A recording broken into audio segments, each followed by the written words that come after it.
Everybody, it's Justice for Comics. It is Friday evening. Wanted to review the Hot 10 list from CBSI this week on comic books that are kind of heating up or there's a lot of attention on. So let's jump on into this list here with number 10. Number 10 is a Dark Horse comic book that just came out, Last Stop on the Red Line, number 1. Selling in the $10 to $15 range. I guess there's a Netflix deal. I haven't read this myself. I remember seeing this on the pre-order form. Didn't really pay much attention to it, and obviously maybe I should have. It might be a good read. So this would be something that, if I can find it maybe in one of my local comic book shops, a little cheaper, maybe I'll try to pick it up if I happen to run across it. But yeah, that's definitely something that it might be a possible hit, especially because Dark Horse did strike a Netflix deal, so it may be something you see on Netflix eventually. Who knows? Number 9 on the list, Miles Morales, Spider-Man number 6. First appearance of a new character called Starling. This is another book I missed. I'm not really collecting Miles Morales. I think I picked up maybe the first or second issue. Yeah, this is selling in the $10 to $15 range. So, yeah, I don't know if this character becomes more developed or not, but that would be something that, if you happen to see it in your local shop, try to pick it up for cover if you can. I wouldn't overpay for it. A month or two from now, you could probably find it cheaper if you just wait a little bit. Number 8 on the list, Giant Size X-Men number 1. Everybody's familiar with this book. It's a classic bronze book to have in your collection, especially if you're an X-Men fan. First appearance of a lot of new characters. This is a book that I used to own many moons ago. I had a 9.6 with white pages, and now I guess one just sold for $7,000. I didn't pay $7,000 for mine. I think I paid like $2,500 for it. So, yeah, it just shows you, these are pretty good investments. I was probably 12, 13 years ago that I owned that book. So, it was a while ago.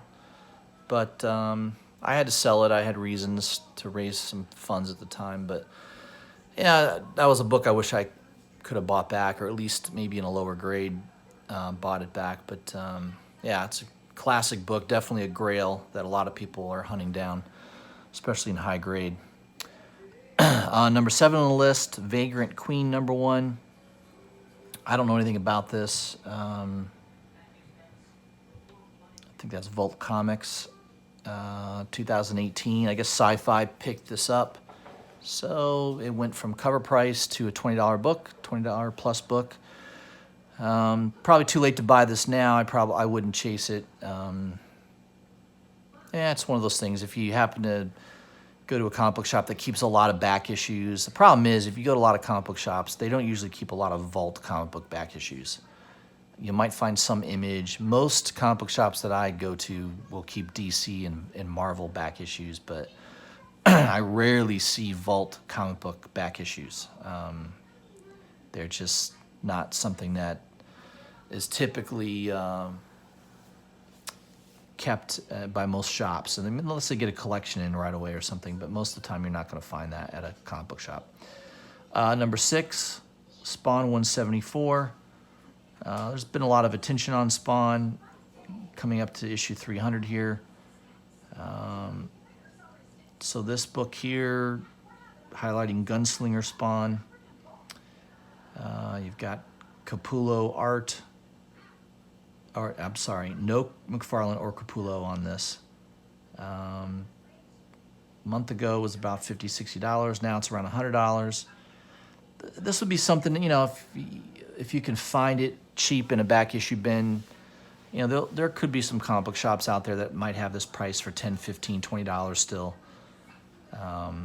So yeah, it would be something just to keep in the back of your mind if you run across it. I wouldn't chase it. I wouldn't pay $100 for this. I'm not a huge Spawn fan. If you were trying to complete the run and you were missing the issue, I could see maybe spending a higher dollar money on a book that you need to complete your run. But I just wouldn't pay $100 for that book. That's for sure.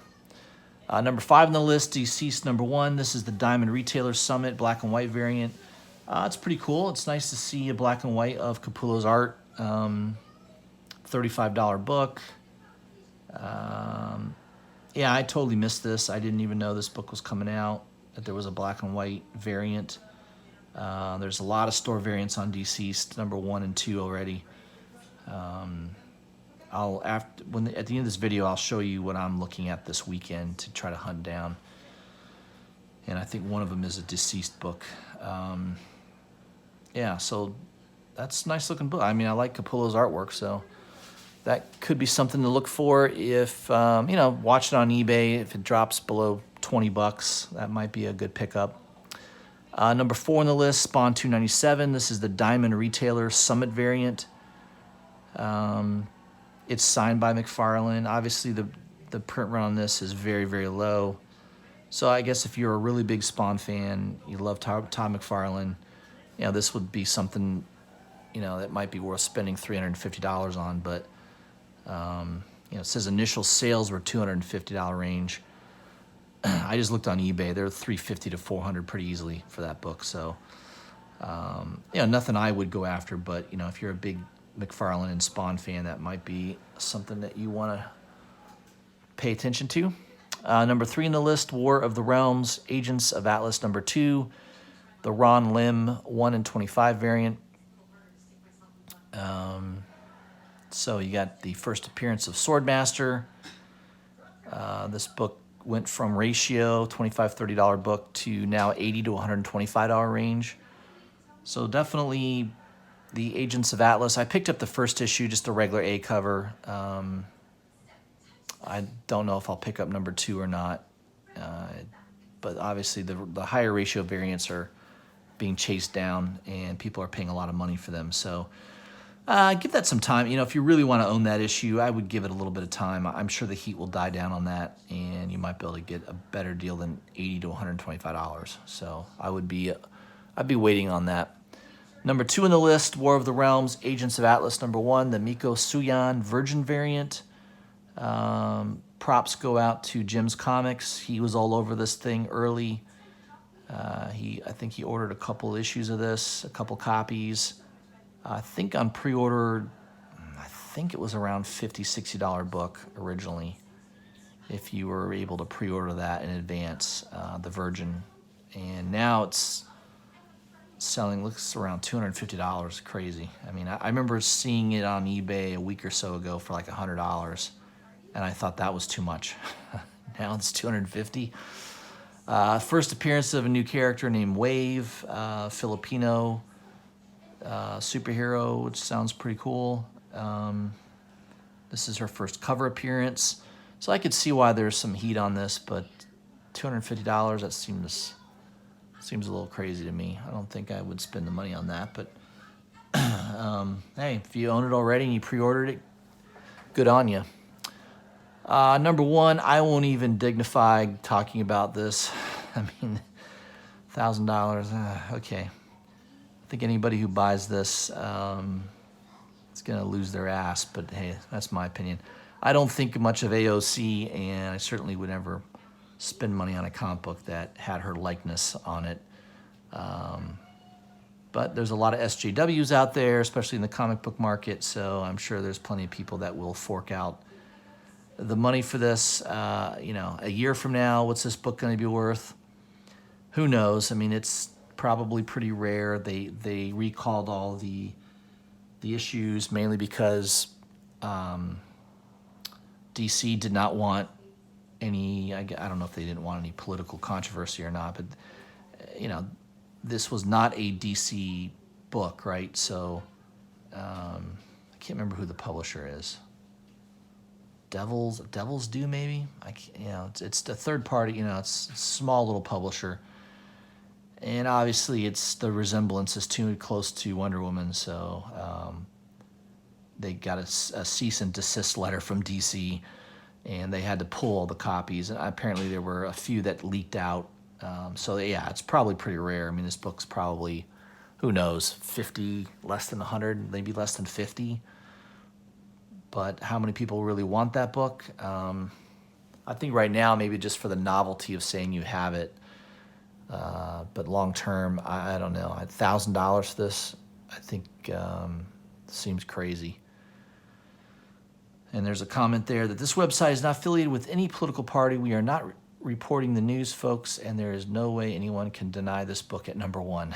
So I like how CBSI was like, they know the controversy of AOC, and they're like, we don't take political sides, but this book obviously has some heat on it. I mean, the things I would spend $1,000 on in the comic book world, this would be dead last on the list. I mean, think about the books you could buy: old Silver Age, Bronze Age, key first appearances for $1,000. And you're gonna buy that? Yeah, I don't think that's a good long-term investment. Take it from somebody who's been buying comic books for 35 years. I don't think that book is gonna do well long-term. Maybe in the short term it will, but long-term I don't think so. Honorable mentions: Transformers #1. 9/8 just broke $1,000. Pretty amazing. I think I remember having that comic book when I was a kid when that came out. I think that came out in the 80s. And I think I remember having that comic book. Obviously, I don't think I kept it. I probably trashed it. So therefore, there's probably not that many 9/8s out there. I don't know what the census on the grading is on that, but yeah, $1,000, amazing. Another one that's pretty cool is this Frank Frazetta original art. Pretty cool image, the Egyptian Queen. This sold for $5.4 million. Amazing. So I don't know how much of that money went to the Frazetta family. I met Frank Frazetta's daughter once at a con, a Tampa Bay con. She was there, selling prints, and I think one of his reprinted books that he had done on art. So obviously in the art world, Frank Frazetta is obviously getting a lot more notoriety. If you're a high-end art collector, $5.4 million is not that much money. So, considering people pay how many tens of millions of dollars for a Picasso or Rembrandt or Monet and things like that. So, this is a modern master of art, a visual master, Frank Frazetta. There's no denying that. And I would imagine over time that the value of his art is only going to go higher and higher. So to have an original painting that is so amazing like that, that would be pretty cool. But yeah, $5.4 million, amazing. So that's it for that. I wanted to briefly show a few books that I'm looking at. There's one tonight that comes out from Unknown Comics. It's an exclusive, Deceased #2. Let me go over that real quick. And this is there it is. So this is the Supergirl and the Legion of Superheroes #31, I think it was. Well, the original one was done by Adam Hughes. And this is the Jay Anacleto. I can't pronounce his name. We'll just say Jay. I think it's Anacleto. Really nice art, though. I mean, it kind of looks like an Adam Hughes drawing. The face is pretty similar. It's a nice piece of artwork, no doubt about it. And I think you can buy the trade dress for I think it's pretty cheap, like $13. So it's not real expensive. You can buy this entire set, the Virgin, the trade dress, and the black and white Virgin, all for $45. So that could be something that will do well. I think a lot of people like that homage to a classic cover. That original goes for big money now. I mean, I don't think you can find it for less than $1,000 for that book. Another one that I thought looked pretty good. I think Mutant Beaver has this coming out.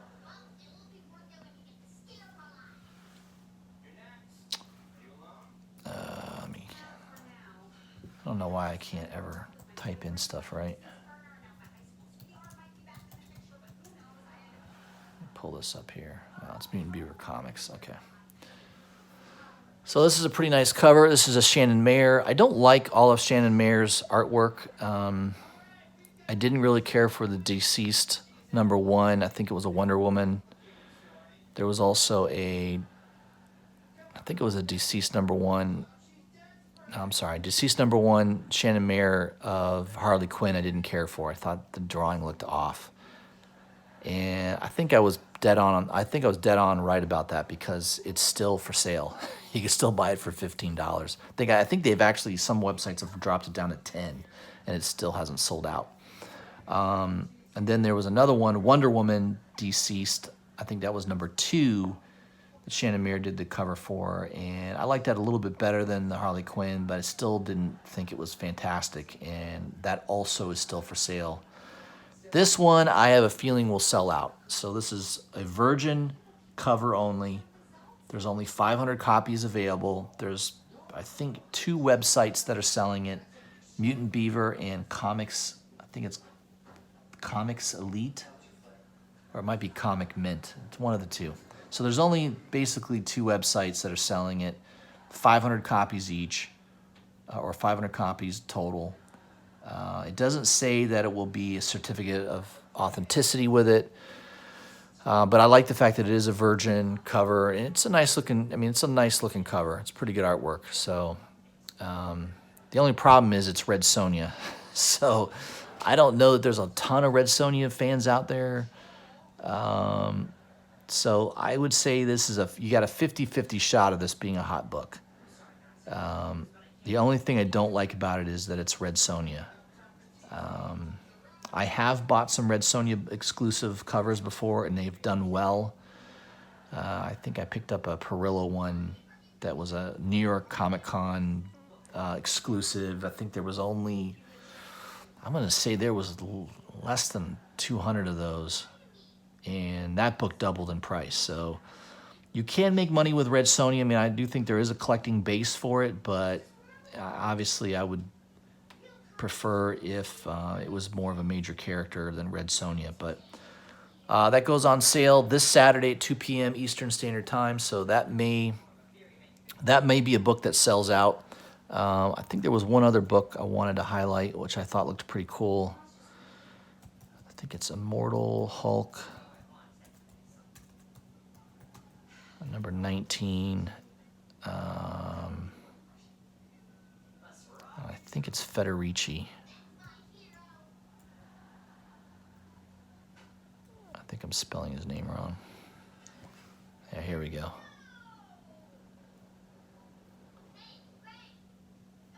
Oops.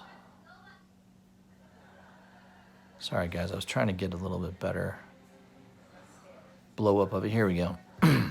I like this cover. This is the first reappearance of Abomination, and they show you some nice photos of Federici actually painting the original artwork on this, which is pretty cool. I mean, that is awesome. Pretty nice. So there's so much fine art in comic books these days. It's amazing. And I think this cover looks awesome. So that comes up for sale this weekend as well. And, there's a trade dress. I think there's a trade dress on this and a virgin. And kind of this basic stuff. I think the trade dress is going to be... see, they don't really tell you here, but I think the trade dress is going to be $15, and you can get the pair for like $30 or $35, maybe $40. So, yeah, those are the ones I thought looked pretty cool. I'm trying to not buy so many store exclusives because there's so many. But again, you buy what you love, buy what you really like. Don't worry if it goes up in value. Assume that it won't, and you're going to be better off. All right, guys, that's what I had for Friday on the comic book Hot 10 list. If you haven't already, please subscribe to my channel, hit the bell for notifications, and leave a comment. Let me know what you think of the video. What do you think of the list? What do you think of these store exclusives? Do you think they're worth pursuing or not? Yeah, I'd like to hear your comments on that, and I will maybe shoot another video this weekend, so look for that. All right, thanks, guys.